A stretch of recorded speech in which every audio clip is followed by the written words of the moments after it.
Hey guys, Fantasy Fiction here today, and we're talking about creating your character. Ta-da! So when you're creating your character, you want to create basically like for creating memorable characters, you want complex characters. Now, complex characters, you may never unravel all the knots and many different things that they have that are so complex. You may never show all of their past in your book. That's okay. You don't have to try to. But first, let's focus on creating them. So, you want to think of two things when you're creating a character. You want to think of how they are and why they are that way. So, for instance, let's say our character's name is John Doe. John Doe is very he is very annoyed by people. He is a hermit and he likes to read. He wears glasses and whatever, and he is deaf. Or maybe he doesn't have a leg. He has a fake leg. Now, why does he have a fake leg? Why is he deaf? Why does he have glasses? And what made him be a social hermit? Why does he need to read? Notice all these whys, because that's the question you're going to be asking yourself. Why? Why is he this way? So, perhaps John Doe had a major social incident one time and it was traumatizing and he doesn't want to go back to it. Say one time he was at a social gathering and he continually got made fun of for reading books, whatever, and now he doesn't like social gatherings. That's one reason. You just have to have reasons that make sense in order for the reader to think your book is good and your characters are awesome. So, complex characters. You want to give them a past. You want to give them a very, very, very complicated past. And you want to incorporate a sign that they have a past in the present.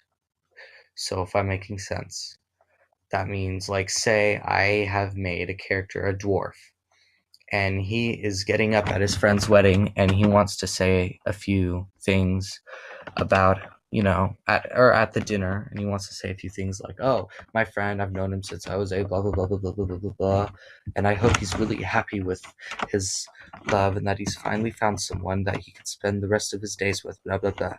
And then a tear drops from his eye. That would be an interesting sign, because maybe his face blushes and two tears drop from each eye, and then he has to run to the restroom. Everybody wonders, but they don't say anything. So that'd be a very interesting thing. Now, how do you build like tension between characters? That's complicated. Tension comes in many forms. Love triangles, easy way. Although it's really sad when they get broken because one person gets left out and totally like, yeah. But anyways, it's not what I'm saying. I'm getting off track here. Character building. Your character is not your tool. Your character is not something for you to use.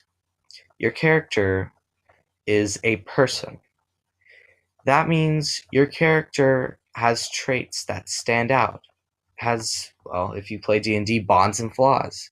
Your character isn't a blank sheet of paper. Your character doesn't just, oh, Billy lived a normal life, grew up in a normal house, in a normal city, and everyone's normal. That's not how it works. He doesn't It doesn't work that way, because every character stands out. Every character has something that makes them stand out, and if the reader can't see that, you're going to want to either intensify it or you're going to want to redefine your character. I have always thought of character building as making a like you have a marble block, you have a chisel, a hammer, and a marble block. You need to make that marble block into something. So yeah, you want to make this character, you want to give him good sides and bad sides. You want to make certain things trigger him, and you want to be thinking about him. If you aren't, like, you go to school on the bus, you're sitting there thinking about Fodmail Brewhood, maybe holding his gigantic 7-foot tall battle hammer, slaying somebody, or maybe you're thinking of Selena, and you're thinking how she loves Dorian, as Sarah J. Maas probably did. But that's not my point. My point is, every character is a personality. You have to treat them as one. So, all right. I hope this helped. I hope you guys do well on your books and they sell and whatever. So, all right. Have a good time writing, and I hope this sure helped. I will see you guys next video. Like it if you do, and subscribe for more.